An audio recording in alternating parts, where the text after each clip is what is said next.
السلام عليكم ورحمة الله وبركاته. إن الحمد لله نحمده ونستعينه ونستغفره ونعوذ بالله من شرور أنفسنا ومن سيئات أعمالنا.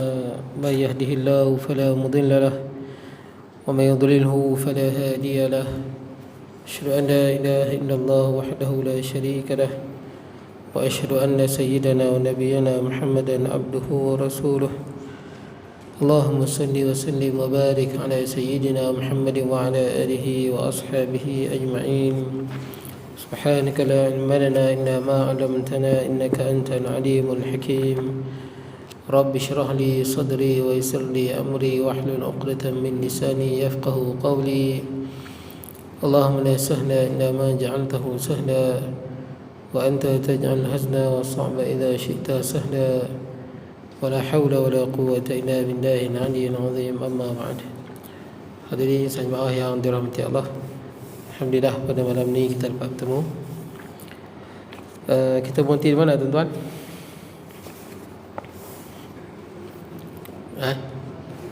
Satu 17 nombor tak ingat noh. Tuan-tuan habis dah puasa 6. Puasa 6 habis dah kot noh. Habis dah noh. Tahniah lah tuan-tuan. Kan ada lagi yang tak habis. Ada orang dia tak habis lagi, baki lagi 6. Ada kat jemaah puasa 6 baki lagi 6. Tapi kita awal lagi ni, kita masih berapa Syawal sekarang ni? Baru 16, 18 kira sempat lagi lah. Siapa yang masih lagi berbaki 6, sempatlah tuan-tuan untuk habiskan lah. Baik. Rugi tuan-tuan kalau tak puasa 6 ni. Ganjaran dia besar.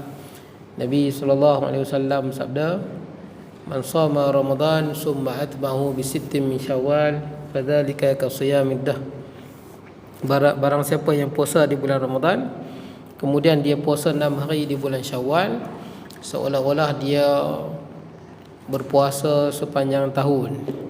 Jadi kita nak puasa sepanjang tahun, kita tak larat tuan-tuan. Jadi kita buatlah puasa 6 tuan-tuan, puasa 6 Syawal. Tapi ada orang kadang-kadang saya tengok ada orang ada kelapangan, ada kemampuan, tapi tak buat tuan-tuan. Tapi banyak yang saya jumpa orang yang buat, orang yang dah tua tuan-tuan, umur 60 70 ramai buat. Padahal dari segi kekuatan dah lemah, puasa pun badan tak larat, betul tak? Tapi boleh buat. Tapi menunjukkan tuan-tuan, kita nak ibadah ni sebenarnya ikut kemampuan kita, kehendak kita sebenarnya. Kalau kita betul-betul ikhlas, kuat azam kita, insya-Allah kita boleh buat. Jadi yang mana-mana yang dah habis, tahniah tuan-tuan. Yang mana belum habis tu bolehlah pelan-pelan habiskan. Baik tuan-tuan, kita berhenti di muka surat 17 tu. Yang saya tanda tu nombor 2 kot. Nombor 2. Jadi kita berada pada bab yang 15, bab ke-15, Rasul yang wajib diketahui. Jadi dalam bab ni dia dinyatakan beberapa dalil daripada Al-Quran yang menyebutkan tentang nama-nama Rasul yang wajib diketahui. Dan saya sebut kat tuan-tuan dah, Rasul 25 Rasul ni wajib diketahui, bukan wajib dihafal. Makna dia bila disebut nama tu kita kenal dia. Dan kita dah bincang sebelum ni surah Al-An'am ayat 83 sampai ayat 86.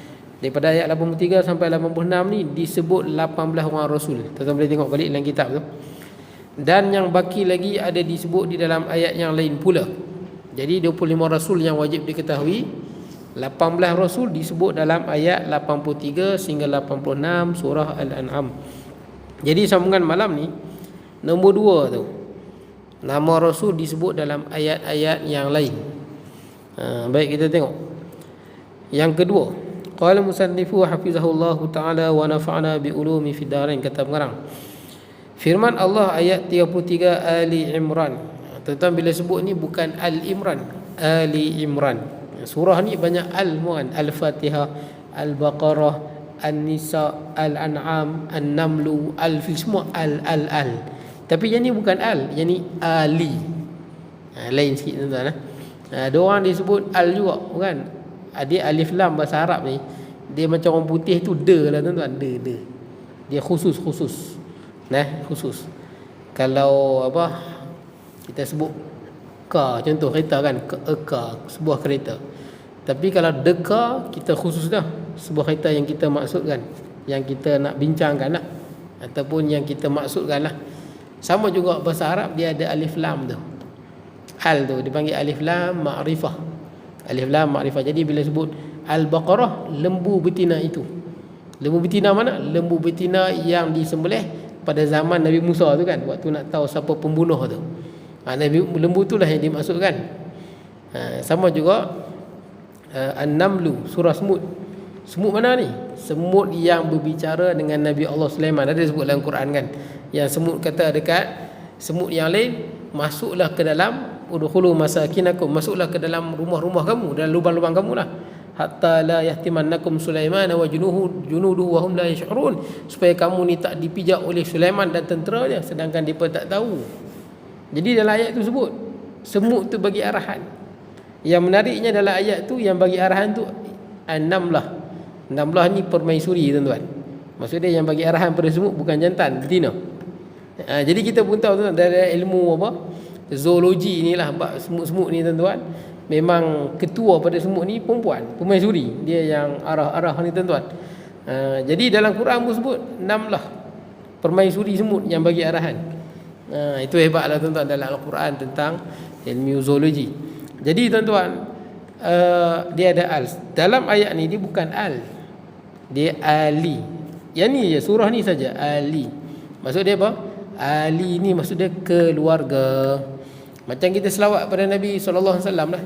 Allahumma salli ala sayidina Muhammad wa ala ali kan. Ali tu. Wa ala ali sayidina Muhammad. Ali tu lah tu.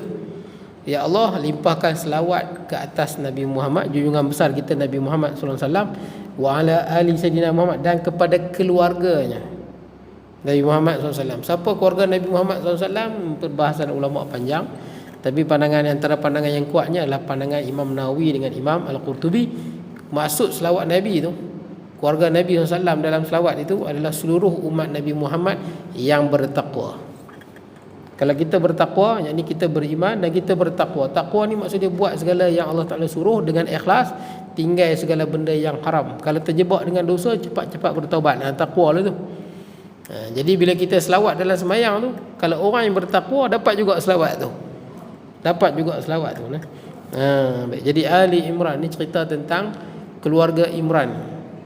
Satu-satunya surah cerita bab keluarga ni tuan. Keluarga Ali Imran. Pasal apa tuan-tuan? Pasal keluarga ni hebat lah. Imran ni siapa? Imran ni bapa kepada Maryam. Imran.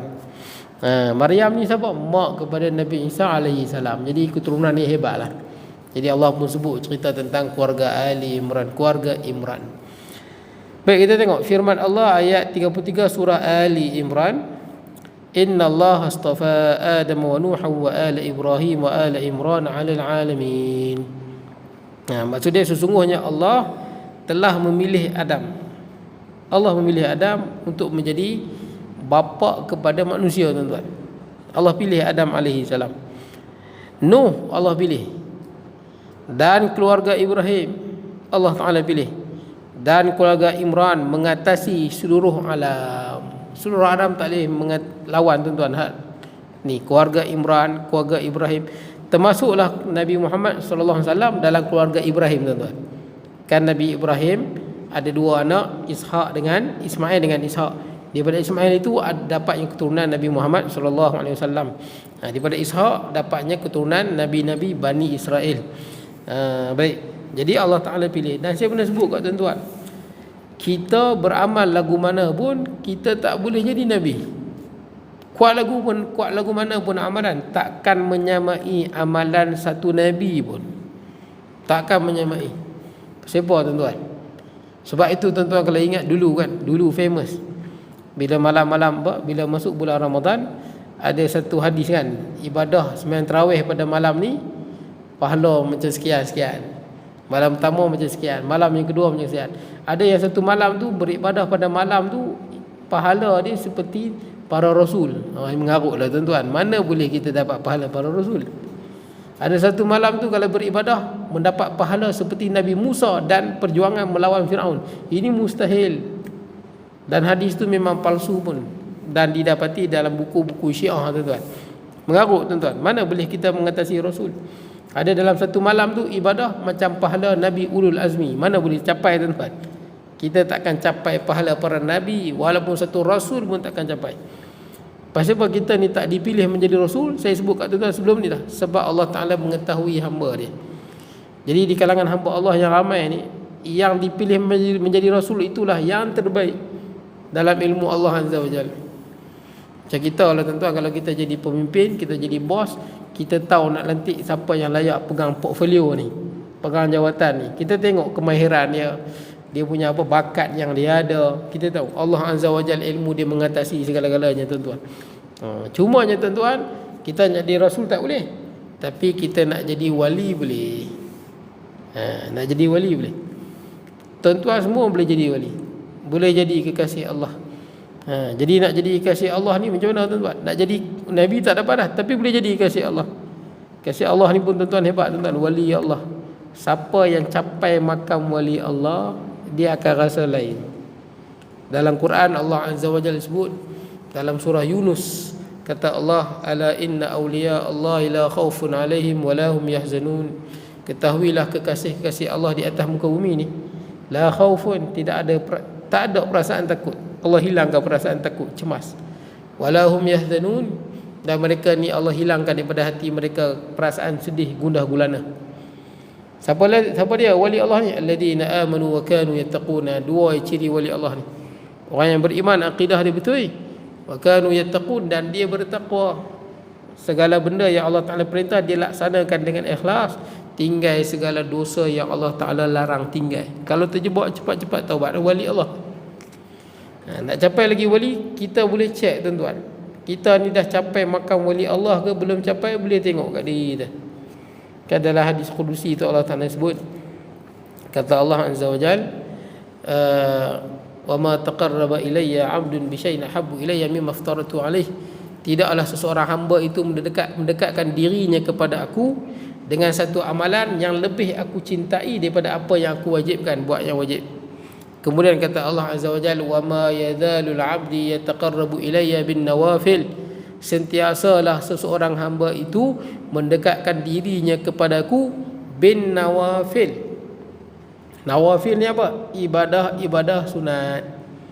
Semayang sunat, baca Quran, semayang duha, berzikir, istighfar, selawat. Sentiasalah seseorang hamba tu rajin dia mulazamah, kita panggil mudawamah. Duk rajin berzikir, rajin baca Quran, rajin sembahyang sunat, rajin dan ikhlas. Rajin dia. Kata Allah sentiasalah, maksud dia berterusan. Seseorang hamba tu rajin buat ibadah. Hatta uhibbah, sampailah aku sayang pada dia. Maknanya dia tuan-tuan nak capai makam wali Allah, kena rajin buat benda sunat. Rajin buat benda sunat, tentu akan capai makam kekasih Allah. Sebut dalam hadis, Allah Ta'ala kasih. Seorang hamba tu kalau rajin buat ibadah sunat berterusan tuan-tuan. Jangan buat sekejap tinggal tuan-tuan. Dia kena buat, bila buat satu benda ni berterusan, tentu akan capai makam kekasih Allah. Dan bila capai makam kekasih Allah, boleh tahu tuan-tuan, boleh cek diri kita, dah capai makam kekasih Allah ke belum, boleh tahu. Boleh renung-renungkan diri kita. Jangan tengok orang, tengok diri kita tuan-tuan. Dah capai ke belum makam yang dikatakan Allah Ta'ala ni kasih pada seorang hamba. Jadi kata Nabi, kata Allah Azza wa Jalla dalam hadis Qudsi ni, pertama, orang yang berterusan melakukan ibadah sunat sehinggalah aku kasih pada dia. Istiqamah melakukan ibadah sunat dengan ikhlas. Kemudian kata Allah Azza wa Jalla berkenaan dengan orang yang Allah Ta'ala kasih ni, fa idza kuntu ahbabtuhu, bila aku sayang pada dia, kata Allah Azza wa Jalla, kuntu sam'ahu alladhi yasma'u bih, aku menjadi pendengaran yang didengar dengan dia. Wa basarahu alladhi yubsiru bih, aku menjadi mata yang dia melihat dengannya. Kemudian wa yadahu allati yabshutu biha, aku menjadi tangan yang dia menyentuh dengannya. Wa rijlahu allati yamshi biha, menjadi dua kaki yang berjalan dengannya. Mana dia apa? Orang yang capai makam Allah Ta'ala sayang ni, telinga dia ni takkan dengar benda haram. Kalau dengar cepat-cepat dia paling tak sedap hati dia dengar. Situ dia. Orang yang capai makam Allah Ta'ala tinggi, kekasih Allah ni, Allah Ta'ala sayang ni, sampai di makam tu, mata ni tak senang tengok benda haram. Boleh cek tuan. Mata ni tak senang tengok benda haram. Kalau tertengok cepat-cepat taubat, tak sedap tuan-tuan, mengganggu jiwa dia. Tapi kalau ada orang dia suka tengok benda yang haram, belum capai lagi lah tuan-tuan. Boleh tengok diri kita lah. Kalau ada orang kadang-kadang suka tengok benda haram, bila ni handset boleh buka macam-macam, betul tak? Mata masih tengok benda yang haram, rasa tak bersalah pun tuan-tuan, makna dia belum capai lah tuan-tuan. Itulah makna dia belum capai lagi makam yang tinggi tu lah. Allah Ta'ala kasih tangan dia takkan menyentuh, menampar, buat apa-apa lah tuan-tuan, kecuali dengan izin Allah. Mana dia tangan dia tak bertindak melampaui batas, kaki dia takkan berjalan ke tempat yang haram. Itu tanda telah mencapai makam kekasih Allah. Baik tuan-tuan, kita tengok seterusnya. Jadi yang hak kita sebut ni Allah Ta'ala pilih dah. Adam, Nuh, Ibrahim dan Imran. Ini Allah Ta'ala pilih di atas seluruh alam. Kemudian kita tengok yang ketiga, firman Allah ayat 65 surah Al-A'raf. Wa ila 'adin akhahum Huda, dan kepada kaum 'Ad kami utuskan saudara mereka Hud. Utuskan saudara mereka, yakni satu kaum tuan-tuan. Maksud saudara mereka ni Nabi Hud juga daripada kaum 'Ad, daripada bangsa 'Ad. Itu panggil akhahum tu. Kepada bangsa 'Ad kami utuskan Hud. Nabi Hud alaihi salam. Cerita dia nanti dia akan sebut tuan-tuan secara ringkas nanti. Nabi Hud, kaum 'Ad, yang mana kaum 'Ad ni tak beriman sampai ke Husudah, dan Allah Ta'ala hancurkan mereka tuan-tuan, dengan angin yang kencang tuan-tuan. Angin yang kencang selama sab'ata layalin, selama 9 malam tuan-tuan, 7 hari. Jadi angin kencang datang, kaum 'Ad. Baik, kemudian kita tengok ayat yang keempat, firman Allah ayat 61 surah Hud. Wa ila Thamud akhahum Salihah, dan kaum Samud kami utuskan saudara mereka, yakni daripada kaum mereka. Kalau kita bangsa Melayu, nah, orang putih. Kiranya Nabi Saleh ni daripada kaum Samud juga, daripada suku Samud juga. Jadi Allah Ta'ala dalam utus dalam kaum yang sama. Kepada kaum Samud kami utuskan saudara mereka Saleh. Tuan-tuan pun tahu cerita Nabi Saleh ni tuan-tuan, berkenaan dengan apa? Unta Nabi Saleh kan. Unta Nabi Saleh ni masyhur lah cerita dia. Dan kalau sekarang kalau tuan-tuan pergi di Mekah, tuan-tuan berjalan ke Syria, ada tempat dia diberitahu di mana tempat unta Nabi Saleh. Dan Nabi Muhammad SAW waktu pergi ke perang Tabuk, Rasulullah SAW lalu di tempat tu, tempat kaum Samud ni. Sebab kaum Samud ni juga bangsa Arab dulu, bangsa Arab tua. Bila Rasulullah lalu di situ, bila sahabat Nabi ambil air daripada perigi kaum Samud ni, Rasulullah suruh buang balik. Sebab itu tempat-tempat yang diturunkan azab. Ingat tuan-tuan, kalau tuan-tuan berjalan, tuan-tuan banyak duit, tuan-tuan berjalan keliling dunia, kalau orang tu bagi tahu ni tempat kaum Samud dulu kena azab, ini tempat apa? Kaum 'Ad yang diturunkan azab, ini tempat laut mati, ini tempat apa? Laut terbelah 12 tu kan, laut merah kan, terbelah 12, Firaun ditenggelamkan. Tuan-tuan kalau pergi di situ, cepat-cepat, jangan duduk lama-lama, makruh. Banyak orang dia duduk lama bergambar, makruh tuan-tuan. Sebab Nabi SAW bila lalu di tempat kaum Samud dengan kaum 'Ad ni, Rasulullah tutup kepala Nabi. Kadang-kadang Rasulullah buka kepala ni, Rasulullah tutup pakai serban ke pakai kopiah, dan Rasulullah cepat-cepat. Dan Rasulullah beritahu janganlah kita masuk ke tempat kaum yang pernah diturunkan azab, melainkan dalam keadaan takut dan cemas. Dan jangan duduk lama-lama tuan-tuan, tempat tu pernah diturunkan azab. Sebab tu bila ada sahabat Nabi yang ada ambil daripada perigi kaum Samud, Rasulullah suruh buang balik ayat tu. Dan kita pun tahu perigi Barhud, perigi Barhud di apa? Perigi yang bagi saya misteri lah, yang berada di antara Yaman dan Oman. Perigi itu usia dia katanya 200 juta tahun kot, macam itulah. Perigi yang paling pelik di dunia, Barhud. Dan zaman Nabi SAW pun dah ada perigi tu. Perigi tu orang Yaman sangat takut dengan perigi tu. Perigi tu pelik tuan-tuan, pasal tengah padang pasir. Padang pasir luas ni tuan-tuan. Tiba-tiba ada satu perigi yang sangat dalam. Siapa korek pun tak tahu. Tapi Nabi SAW sebut ambil ismayang dengan ayat itu makruh. Pergi baru. Cerita sebenar tak tahu. Jadi banyak orang yang misteri lah. Cumanya dalam tahun lepas ada satu ekspedisi daripada pengkaji gua daripada Oman, dia pun masuk ke dalam tu. masuk ke dalam perigi barhut. Selama beratus juta tahun orang tak pernah masuk, tuan-tuan. Ratus juta tahun orang tak pernah masuk, orang takut. Tuan-tuan type saja di internet perigi barhut. Memang rupa dia seram lah, tuan-tuan. Orang yang pergi barhut dia bosak, tuan-tuan. Kalau jatuh tu matilah, tuan. Bosak sungguh. Bosak pada masjid ni kot. Dan dia sangat dalam. Jadi orang tak tahu sampai ke bawah dia. Bila tuan-tuan pergi barhut tu akan dengar bunyi angin yang menakutkan lah daripada dalam tu. Tapi baru ni dia pun masuk lah. Dia pun jumpa ada ulang lah, benda yang pelik jugalah dia pun jumpa, dan dia pun naik balik ke atas. Tapi nak cerita tempat-tempat yang macam tu, kalau tuan-tuan duduk berjalan, tempat yang pernah diturunkan azab, jangan duduk lama-lama, jangan seronok makruh. Takut azab tu kena kat kita, tempiah juga. Baik. Jadi tuan-tuan, kaum Nabi Soleh ni kita tahu bab unta dululah. Yang mana cerita ringkasnya tuan-tuan, kaum Nabi Soleh ni saja nak kena Nabi, kaum Samud ni saja nak kena Nabi Soleh. Jadi dia pun minta Nabi Soleh benda yang pelik-pelik dengan tujuan supaya Nabi Soleh tak boleh buat. Dia pun minta apa? Minta Nabi Soleh keluarkan unta daripada batu yang besar. Sebab dia pun tahu benda tu mustahil. Mana boleh daripada batu besar keluar unta? Tapi Nabi Soleh bila dia pencabak Nabi Soleh kata tak apa, boleh. Kalau aku buat, hampa beriman tak? Dia kata kami beriman. Tapi dia bertambah lagi. Unta tu mestilah boleh apa? Ada susu yang banyak. Boleh bagi susu. Nabi Soleh kata kalau aku buat, hampa beriman, dia beriman. Kemudian dia bertambah lagi, ada lagi. Susu unta tu mestilah cukup untuk kita satu kaum Samud. Dia tambah bukan-bukan. Niat dia bukan nak beriman, niat dia supaya apa? Nabi Soleh tak boleh buat, dan Nabi Soleh malu di hadapan pengikut dia yang beriman. Itu tujuan dia. Itu yang dia minta benda pelik-pelik tu. Kalau dah ada susu pula, satu kaum apa? Kita boleh makan.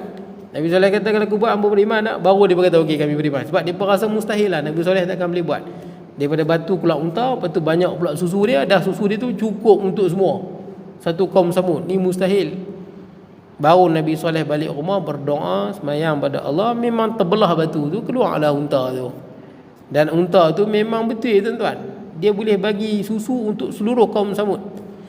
Malah depa mudah, sebahagian riwayat sebut kaum Samud ni hanya letak baldi je tuan-tuan, bekas susu tu letak depan rumah. Unta tu press sendiri susu dia. Macam pelik lah tuan-tuan. Tapi begitu cerita dia.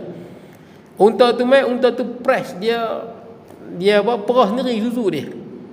Dia boleh letak bekas susu je. Jadi nanti bila unta tu semua di depan depa bekas susu tu penuh dengan susu unta tu. Tapi depa ni bukan nak beriman. Bila dah buat, depa buat apa? Depa bunuh unta Nabi Soleh dan diturunkan azab. Memang ada orang yang begitu tuan-tuan.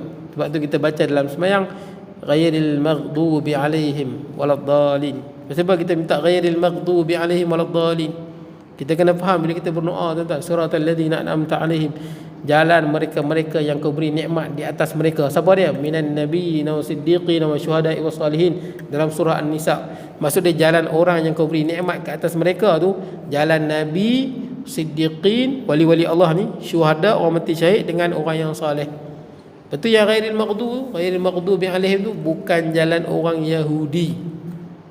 Waladdallin bukan jalan orang Kristian. Pasal apa tuan-tuan?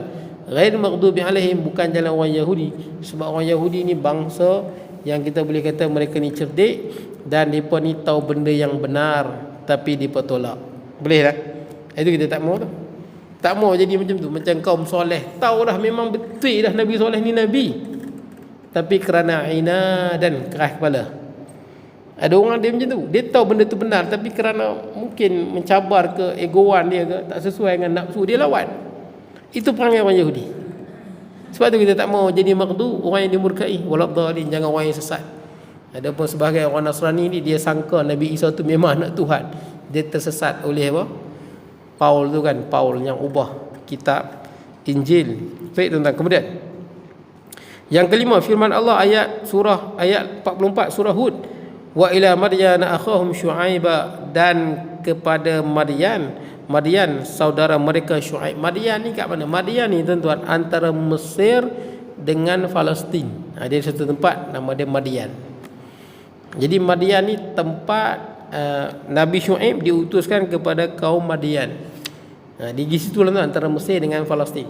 Dan kaum Madian ni pertama dia mensyirikkan Allah lah. Yang kedua, dia ada satu PL dia yang pelik. Depa ni kalau meniaga mohong tuan-tuan. Mohong, timbang mohong. Itu masalah kaum Madian. Ekonomi kelentong. Depa ni buat ekonomi lingkup. Bila meniaga semua pakai menipu. Timbang tu menipu tuan-tuan. Itu perangai kaum Madian ni. Nabi Syuaib mai pesan suruh mereka beriman dan jangan tukhsirul mikyal, jangan kamu kurangkan timbangan. Nabi Syuaib alaihi salam. Dan Nabi Syuaib ni lah tuan-tuan, kalau ikut sebagian ulama, yang Nabi Musa bertemu dengan dia. Nabi Musa bertemu dengan Nabi Syuaib ni. Kan Nabi Musa lepas ditumbuk pemuda Bani Firaun tu, Qibti tu ditumbuk mati, dan tentera Firaun nak bunuh Nabi Musa alaihi salam, maka Nabi Musa berlari meninggalkan Mesir, keluar daripada Mesir sehelai pinggang, tak ada apa tuan-tuan. Dia jumpa Nabi Syuaib. Nabi Syuaib di Madian. Nabi Musa berjalan tuan-tuan sampai bertemu dengan Nabi Syuaib ni.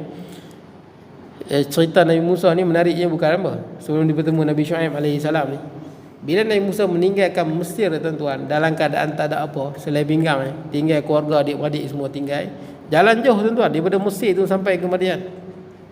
Dia sampai di Madian tu tuan-tuan, nak sampai di Madian tu, maka Nabi Musa alaihi salam tak ada tempat mengadu tuan-tuan. Tempat pakaian pun tak ada selai pinggang, makan pun tak ada, minum pun tak ada, tempat tinggal pun tak ada, apa pun tak ada. Lari daripada takut kena bunuh. Tapi menariknya tuan-tuan, doa Nabi Musa tu cukup hebatlah. Mungkin kita boleh amal doa Nabi Musa bila kita lalui saat tu. Kita dalam hidup kadang-kadang kan sempit. Kadang hidup ni kan susah. Hidup ni kadang-kadang kita pun tak tahu arah tuan-tuan. Itu hidup, memang begitulah. Sebab tu bagaimana susah hidup ni, kita enjoy lah tuan-tuan. Raikanlah hidup tu memang begitu. Nah, bila namanya sifat hidup begitulah tuan-tuan. Kadang-kadang elok di rumah, kita ada masalah di office okey, kadang-kadang kita ada masalah ekonomi, kadang-kadang ekonomi okey, kita ada masalah benda lain pula, macam-macam tuan-tuan. Kehidupan kita nikmatilah tuan-tuan, sabarlah kehidupan. Jadi dia Musa alaihi salam ni tuan-tuan, sebelum dijumpa Nabi Syuaib ni di Madian tu, bila Nabi Musa pergi keseorangan tuan-tuan, sampailah Nabi Musa di bawah pokok. Nabi Musa tak tahu nak ke mana. Maka Nabi Musa ungkap satu doa, bagi saya hebatlah doa ni. Pendek, ringkas, tapi hebat. Sebab Nabi Musa berdoa ni dalam keadaan tak tahu dah nak pergi mana. Tengah padang pasir, makan tak ada, mati ya tuan-tuan. Tak ada minum, matilah. Tak tahu nak tidur mana malam ni. Padang pasir kalau malam sejuk, siang panas, kalau sejuk sampai ke tulang tuan-tuan, sejuk sungguh. Maka Nabi Musa AS berdoa, Rabbi inni lima anzalta ilayya min khairin faqir. Pendek tapi doa ni hebat tuan-tuan. Makna dia apa? Rabbi inni, wahai Tuhanku, sesungguhnya aku, lima anzalta ilayya, pada setiap apa kebaikan yang kau turunkan kepadaku, min khairin faqir, aku ni sangatlah berharap. Pendek tuan-tuan doa ni. Bahasa kita ni, wahai Tuhanku, aku ni sangat fakir, sangat berharap sangat-sangat apa-apa sahaja kebaikan yang kau turunkan. Itulah kalau bahasa kita mudahlah. Lepas berdoa je tuan-tuan, dia nampak ada anak Nabi Syuaib. Jadi anak Nabi Syuaib ni, dua orang perempuan kan, yang tak boleh bagi minum ternakan dia. Sampai orang bagi minum, barulah dia tolong. Lepas pada tu Allah Ta'ala bagi pertolongan terus tuan-tuan. Lepas dia tolong dua orang anak Nabi Syuaib alaihi salam, yang mana bekas penutup tu, perigi tu besar, orang nak angkat kena 5 orang. Tapi Nabi Musa ni Nabi yang Allah Ta'ala beri kekuatan pada dia, dia angkat seorang dia. Dan dia bagi minum kepada dua orang anak perempuan Nabi Syuaib alaihi salam. Dua orang anak Nabi Syuaib alaihi salam. Yang kita sebut ni. Jadi tuan-tuan, bila dia bagi, dia tutup balik. Maka dua orang anak perempuan Nabi Syuaib ni balik jumpa Nabi Syuaib. Masa ni Nabi Syuaib dah tua dah. Jumpa Nabi Syuaib, bagi tahu kat ayah dia, bagilah upah pada lelaki ni, dia dah tolong kita. Maka ayah dia Nabi Syuaib alaihi salam suruh salah seorang anak perempuan dia pergi panggil Nabi Musa alaihi salam. Nabi Musa pun ikut. Tapi masa berjalan tu angin kencang. Jadi kadang-kadang angin tu tolak pakaian yang dipakai oleh anak perempuan Nabi Syuaib. Maka Nabi Musa AS ni tuan-tuan, Nabi, walaupun tak jadi Nabi tapi maksum. Yang Musa kata kat anak Nabi Syuaib AS, hang jalan belakang, aku jalan depan. Tapi nak tunjuk arah macam mana? Baling batu. Kita nak bergerak ke mana kan? Nak pergi kanan, baling batu belah kanan. Nabi Musa bergerak ke kanan, kiri baling ke kiri. Betapa jaganya mata Nabi Musa AS, tuan-tuan. Tak mau pandang anak Nabi Syuaib. Tapi ceritanya lepas pada Nabi Musa doa tu, Allah Ta'ala kurniakan tempat tinggal. Dia jumpa Nabi Syuaib, Nabi Syuaib bagi tempat tinggal kat Nabi Syuaib di rumah Nabi Syuaib. Lepas tu dapat apa? Dapat isteri. Nabi Syuaib pilih, kata kat Nabi Musa, pilih yang mana satu nak. Dia ada dua anak, pilih mana satu. Dapat tempat tinggal, dapat makan, dapat minum, dapat bini lagi tuan-tuan, isteri lagi dapat. Lepas tu tuan-tuan, dapat kerja lagi. Nak kahwin tak ada harta. Maka Nabi Syuaib kata, tak apalah, mas kahwin dia kerja sama Nia Hijaj, 8 tahun kerja. Kalau nak cukupkan setahun, famin indik. Kalau nak cukupkan 10 tahun kerja pun terpulang lah. Tapi nak cerita mas kahwin dia tinggi jugalah, sebab 8 tahun kerja tuan-tuan. 8 tahun dia bekerja dengan Nabi Syuaib alaihi salam. Tapi Nabi Syuaib sediakan tempat tinggal, makan dan minum dan sebagainya. Setelah tu menjadi rasul, mendapat mukjizat kerana doa tadi tuan-tuan.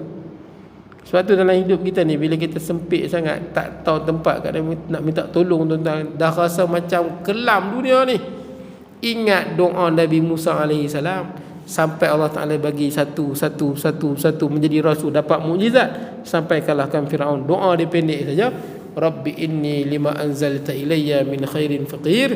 Kalau dalam bahasa kita mudah ya tuan-tuan, ya Allah ya Tuhanku, segala kebaikan yang kau turunkan kepadaku, aku sangatlah harap, aku sangatlah fakir, apa-apa saja kebaikan. Baik, itu cerita Nabi Syuaib. Kemudian yang keenam, firman Allah ayat 85 surah Al-Anbiya, wa Ismail wa Idris wa dzal kaf kullum minas sabirin. Ismail yakni tuan pada Nabi Muhammad sallallahu alaihi wasallam. Nanti kita akan cerita bab Nabi Ismail ni akan datang, bab apa? Bab korban nanti tuan-tuan. Korban Ismail. Kita bila bab korban ni, kita ingat pengorbanan siapa? Nabi Ibrahim alaihi salam. Dia nak kena sembelih anak dia tuan-tuan. Tapi memang bukan semudah yang kita fikir, sukar tuan-tuan. Pertama, pengorbanan ni tuan-tuan bukan setakat Nabi Ibrahim dengan Nabi Ismail. Sebenarnya sebelum tu dah ada dah. Siapa yang korban yang pertama tuan-tuan? Anak Nabi Adam tuan-tuan. Habil dengan Qabil kan. Bila nak jadi konflik, siapa yang nak kahwin dengan Iqlimah yang lawa tu, maka Allah Ta'ala suruh mereka korban. Maka Habil telah meletakkan binatang dia yang paling besar, kibas. Kibas ni macam kami biri-biri besar lagi. Jadi kibas dia yang paling elok, paling gemuk. Maksud dia tuan-tuan, bila tuan-tuan nak masuk korban nanti, kalau ada duit, ambil lembu yang paling elok sekali. Sebab tu kita tak boleh lembu yang buta mata sebelah, betul tak? Kaki putih, tak boleh korban. Ingat cerita apa? Habil tu, dia ambil dia punya kibas dia yang terbaik. Ada pun Qabil, abang kepada Habil, dia ni petani. Dia ambil gandum-gandum dia yang dah rosak, dia letak. Dia macam mana dia berkorban? Letak atas bukit, atas gunung tuan-tuan. Bila datang api macam halilintar daripada langit, dia ambil korban mana yang diterima. Dan Allah Ta'ala terima korban Habil. Datang halilintar, ambil dia sambak Habil punya kibas. Bukan mati tuan-tuan. Bila dia sambak tu, kibas itu terus dibawa ke syurga, macam teleport lah tuan-tuan. Macam teleport. Dia sambak, kibas itu berada di syurga. Bila kibas diturun, waktu Nabi Ibrahim sembelih Nabi Ismail. Tuan-tuan ingat kan, Nabi Ibrahim kan sembelih Nabi Ismail. Kalau ikut sebagai riwayat, memang Nabi Ibrahim tu memang sembelih Nabi Ismail, tapi tak makan. Dia sembelih dah, tapi tak makan. Sampai Nabi Ibrahim kata, mungkin kerana aku kesian dengan anak aku. Maka dia buat apa? Dia pekuk anak dia ke tanah. Pekuk ke tanah. Sebab dia kesian tengok Nabi Ismail. Mana tak kesian tuan-tuan? Kahwin punya lama, bertahun-tahun tuan-tuan kahwin, tak dapat anak. Berpuluh tahun tak dapat anak kahwin. Tiba-tiba bini dia benarkan kahwin dengan Hajar, dapat anak Ismail. Tiba-tiba dia arahkan sembelih pula. Tu kata berat tuan-tuan ujian tu. Bila pekuk muka Nabi Ismail, Nabi Ibrahim sembelih lagi, tak makan juga. Sampailah didatangkan kibas. Jibril bawa kibas. Kibas mana? Kibas Habil tu lah. Ini Ismail. Ismail dengan Nabi Muhammad SAW ada lebih kurang 60 datuk. Nabi Muhammad bin Abdullah bin Abdul Muttalib bin Hashim bin Abdul Manaf, naik atas kan, naik sampai Adnan, sampai pada Nabi Ismail itu bin tu 60. Nah, antara Nabi Muhammad SAW dengan Nabi Ismail alaihi salam. Baik, Ismail. Kemudian wa Idris, dan Nabi Idris. Nabi yang cerita dia tak banyak, tuan-tuan.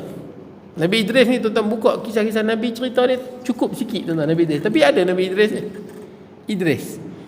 Cuma cerita yang masyhur di kalangan orang Melayu ni berkenaan dengan Nabi Idris ni, cerita yang dicucuk mata iblis tu. Yang mana Nabi Idris ni dia menjahit. Tuan-tuan baca dalam kisah Nabi ni, kerja dia menjahit. Dia mencari rezeki dengan menjahit.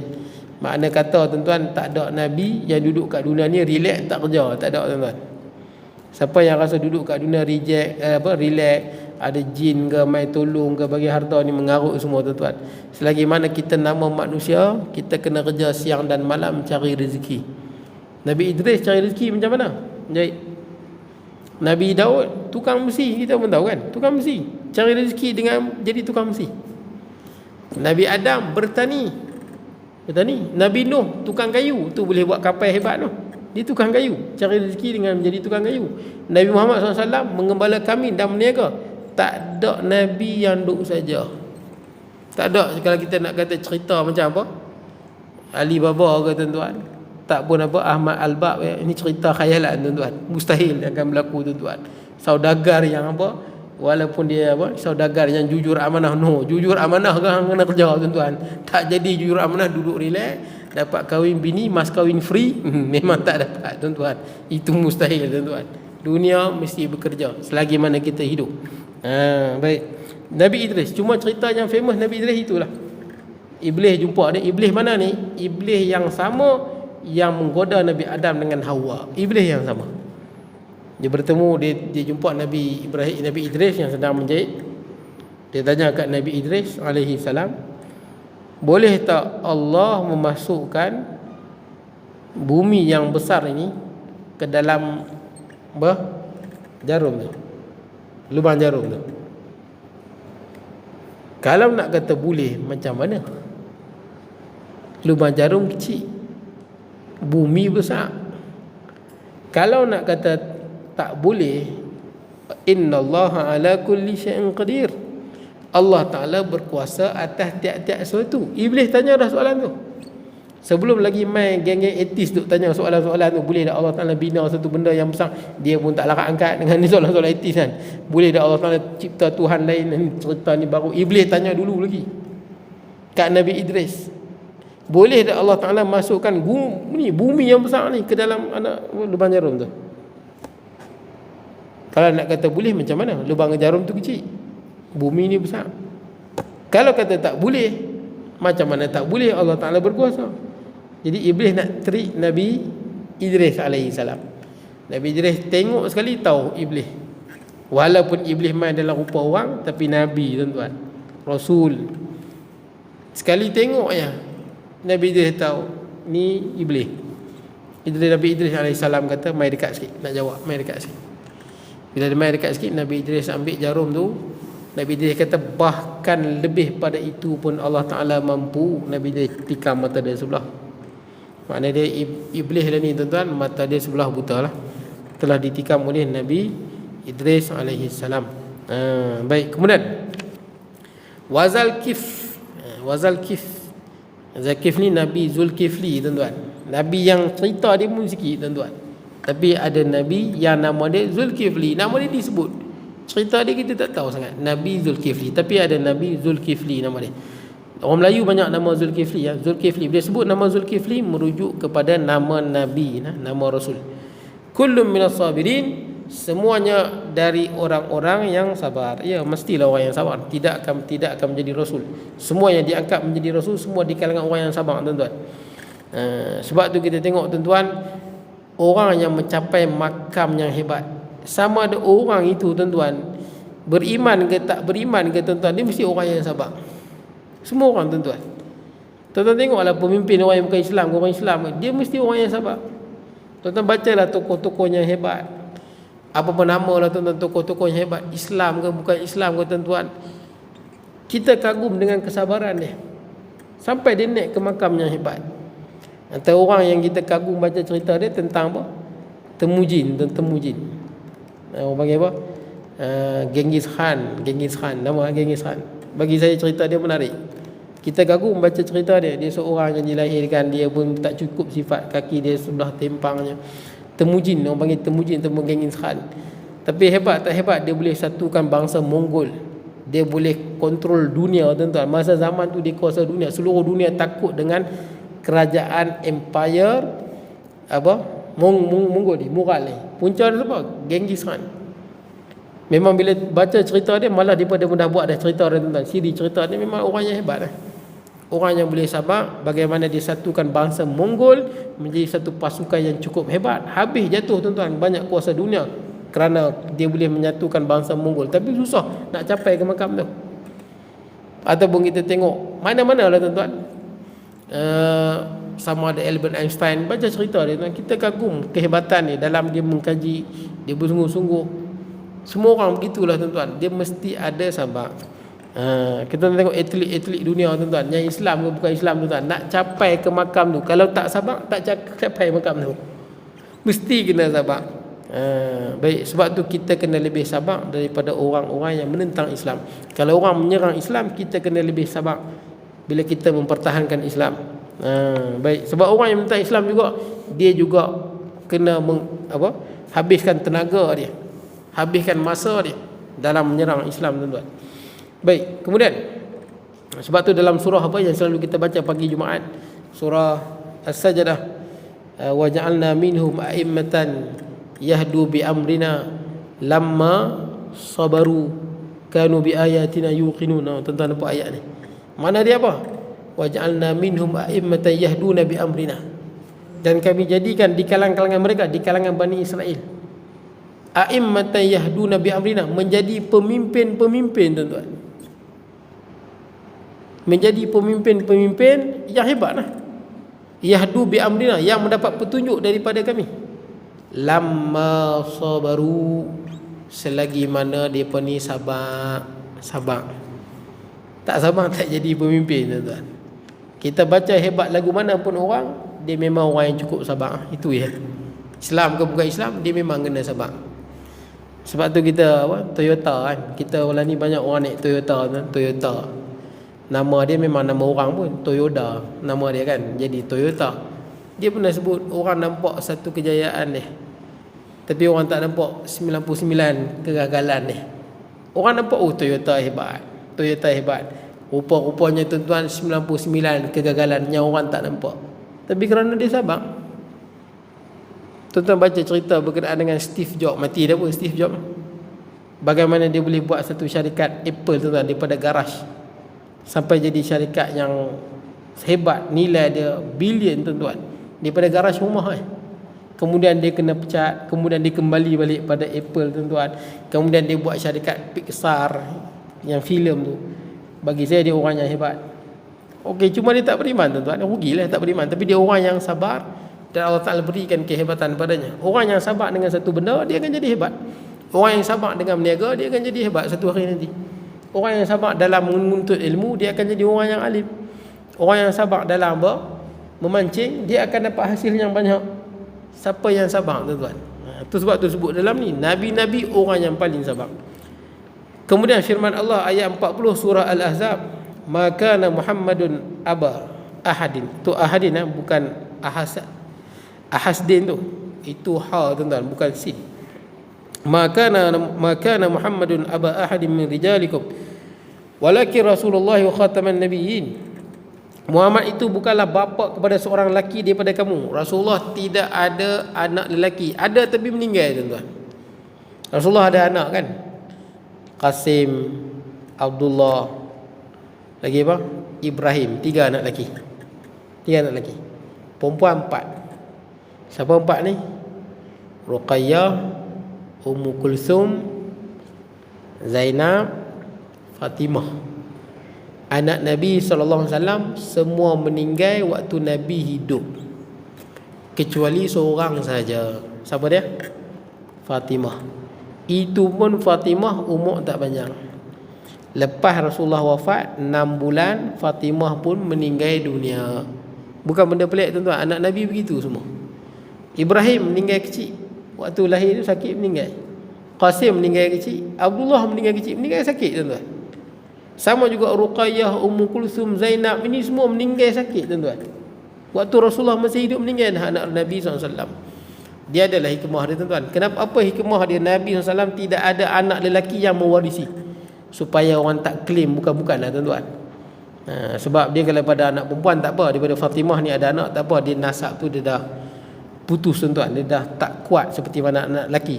Yang apa? Dia bila anak lelaki ni yang mewarisi tahta tu. Macam kita lah bab harta ni tuan-tuan, daripada nasab anak lelaki tu. Jadi pada anak lelaki tak ada tuan-tuan.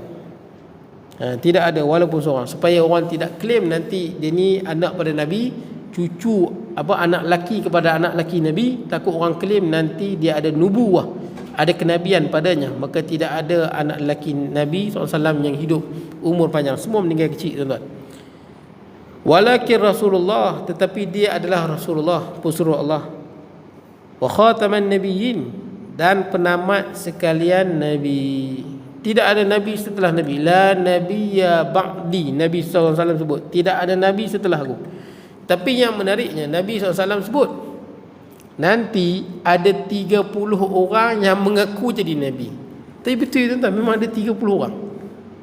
Nabi SAW sebut nanti ada salasun, dajjalun, kadzabun. Nabi sebut akan datang nanti hari kiamat, akan ada 30 orang dajjal, pembohong. Dia mengaku jadi Nabi, nak jadi Nabi tuan-tuan. Dan kita tengok ada yang orang mengaku jadi Nabi kan. Nabi dah sebut akan orang jadi Nabi, tapi Nabi dalam ni dia sebut je lah wa khataman nabiyyin. Tuan-tuan kalau pergi di Selangor, tuan-tuan pergi di Batu Cave, di kampung Nakhoda, Seri Gombak, situ ada satu kaum, nama dia apa? Qadiani. Tuan-tuan kalau tuan-tuan duduk, tuan-tuan, saya ada satu orang yang pernah duduk di situ. Dia tak berani kata Qadiani ni sesat, sebab tengok penampilan dia. Qadiani ni Tok Syekh dia serban tuan-tuan, serban. Tapi tuan-tuan boleh perasan lah, serban dia besar. Lepas tu cara dia bubuh ekor ni panjang. Lepas tu cara dia ikat serban tu memang lain pada orang lah, dia lain sikit. Tapi cara dia ikat serban tu memang nampak macam Syekh, dengan serban besar, ekor panjang, pakai jubah. Orang perempuan Qadiani ni pakai tudung labuh. Tudung labuh, tutup aurat. Dan orang Qadiani ni macam kita sebiji tuan-tuan. Kadang pakai kopiah putih, kadang buat tahlil macam kita sebiji. Tapi fatwa dah keluar, Qadiani bukan Islam. Dah ada fatwa. Kalau tuan-tuan pergi di Seri Gombak tu, di tempat Qadiani tu, tempat dia berhimpun lah. Tapi kita tak boleh lah nak serang, bunuh pun tak boleh. Dia bila dah diisytihar bukan Islam, dia termasuk dalam kebebasan beragama. Tapi tuan-tuan akan pelik tuan-tuan jumpa Qadiani ni. Tuan-tuan akan pelik. Pas saya tengok zahir dia, baca Quran boleh, taranum boleh, tahlil boleh. Tapi tuan-tuan pergi di tempat Qadiani, dia akan tulis besar tuan-tuan dekat tempat depa, Qadiani bukan Islam. Tuan-tuan pergi kat Seri Gombak tu, dia tulis besar, Qadiani bukan Islam. Tapi kalau tuan-tuan masuk, tuan-tuan pun pelik. Macam mana serban pun besar, orang perempuan dia tutup aurat. Tapi dah ada fatwa tuan-tuan begitu. Saya jumpa satu orang yang pernah duduk di situ, dia jumpa orang Qadiani, dia sebut dia tak berani kata Qadiani ni sesat. Pasal dia tengok zahir. Sebab tu tuan-tuan jangan terperdaya dengan ajaran sesat. Ajaran sesat ni memanglah boleh pakai serban, jubah, orang perempuan tudung tutup rapat. Jangan tengok tu, tengok akidah dia. Memanglah kalau kita jumpa orang Qadiani, dia layan kita baik, dia sembang kita baik, ada orang dia terpengaruh benda tu. Kalau setakat sembang baik kita jumpa banyak lagi orang yang baik. Kalau tuan-tuan pergi di barat, banyak je orang Kristian yang baik. Orang etis yang baik banyak je tuan-tuan. Saya pun pernah kawan dengan orang yang etis baik tuan-tuan. Kadang baik pada orang yang Islam pun ada. Akhlak dia panggil dia, etika dia baik. Sebab mudah je dia berfikir kita buat baik dengan orang, orang buat baik dengan kita. Jadi dia buat baik dengan orang, lumrah kan. Jadi tuan-tuan, 8.40 lah. Seminit lagi. Qadiani ni tuan-tuan, pasal apa dia kata kafir? Padahal tuan-tuan kalau tengok tuan-tuan rasa macam tak sanggup kata dia kafir. Sebab nombor satunya mereka beriktikad ada Nabi setelah Nabi Muhammad SAW. Memang itu iktikad dia berjelas. Tuan-tuan boleh tengok mereka bila orang temu duga sembang dengan mereka kan, buat temu bual, mereka pakai kopiah, pakai baju macam kita, macam orang Islam. Tapi mereka kata apa? Beza kami dengan orang Islam ni sama, sebiji. Cuma bezanya orang Islam mengatakan tidak ada Nabi setelah Nabi Muhammad. Bagi kami ada Nabi setelah Nabi Muhammad. Dan Nabi itu Mirza Ghulam Ahmad. Itu yang dipanggil Nabi. Itu satu. Yang kedua, mereka mengatakan orang Islam kita lah, mengatakan kitab yang terakhir Al-Quran. Kata mereka, kami juga beriman dengan Quran, tetapi bagi kami ada kitab yang terakhir lagi satu. Ada lagi satu. Tuan-tuan nak sembang dengan dia payah. Kalau kita kata kami beriman dengan Nabi Muhammad, mereka akan kata apa? Kami pun beriman dengan Nabi Muhammad sallallahu alaihi wasallam. Kami pun beriman tiada Tuhan melainkan Allah. Nabi Muhammad itu pesuruh Allah. Cuma kami tambah sikit je pun. Lepas Nabi Muhammad ada seorang Nabi lagi. Itu dia tambah sikit. Quran kitab yang terakhir kami tambah lagi satu. Kami beriman dengan Quran semua. Sebab tu dia pun boleh bertaranum. Dia pun boleh baca Quran. Hebat. Tapi cuma dia bertambah satu lagi, ada kitab lain, wahyu lain yang turun dekat Mirza Ghulam Ahmad. Sebab itu fatwa mengatakan mereka sesat. Tapi kalau tuan-tuan pergi jumpa mereka, tuan-tuan pergi tengok sembang dengan mereka, kalau sembang bab zahir ni saja, tuan-tuan rasa macam takkan sesat kot. Jadi begitu lah. Macam sebagai orang kan, bila dia kawan dengan ajaran yang sesat, tak kira lah ajaran apa pun, Mu'tazilah ke, Jabariyah ke, Syiah ke, kadang-kadang dia tengok baik je aku kawan dengan mereka, aku tengok mereka elok je tutup aurat lah. Kalau setakat lagu tu kan, hampir jumpa Qadiani dulu, tengok lagu mana. Setakat nak kata etika baik dengan orang ni, Allah, saya jumpa ramai orang yang non-Muslim, tapi dia etika dia, dari segi civic dia tu, kesedaran civic dia lebih baik daripada orang yang Islam. Sebab orang Islam ni kadang-kadang tahu benda tu baik, tapi dia tak amalkan. Baik, ada pun orang yang non-Muslim, kadang-kadang dia amalkan benda yang baik kerana Allah berikan akal. Betul tak? Dengan akal yang Allah Ta'ala bagi ni, dia fikir, oh ni baik dia buat, ini tak baik dia tinggal. Itu ya, simple ya. Tapi sebagai orang Islam tidak menggunakan akal, tidak bertindak menggunakan petunjuk akal, jadi dia pun bertindak kadang-kadang lebih teruk di orang yang bukan non-Muslim. Pasal dia tak ikut benda yang dia rasa itu baik dan benda itu buruk. Baik tuan-tuan, kemudian kita akan sambung menurut suatu hadis riwayat Imam Nasafi. Muka surat 118 menurut suatu hadis riwayat Imam Nasafi. Jadi cukup sekadar itu, saya mohon maaf kalau kurangan dan sebagainya. Aku qauli hadza wa astaghfirullahaladzim li wa lakum sa'il muslimin wal muslimat wal mu'minina wal mu'minat. Bismillahirrahmanirrahim. Allahumma ij'al jam'ana hadza jam'an marhuma wa tafarruqana min ba'di tafarruqan ma'suma wa la taj'al minna shaqiyyan wa la mahruman wa la matula wa sallallahu nabiyina Muhammad wa ala alihi wa sahbihi wa baraka wa sallam. Alhamdulillah rabbil alamin.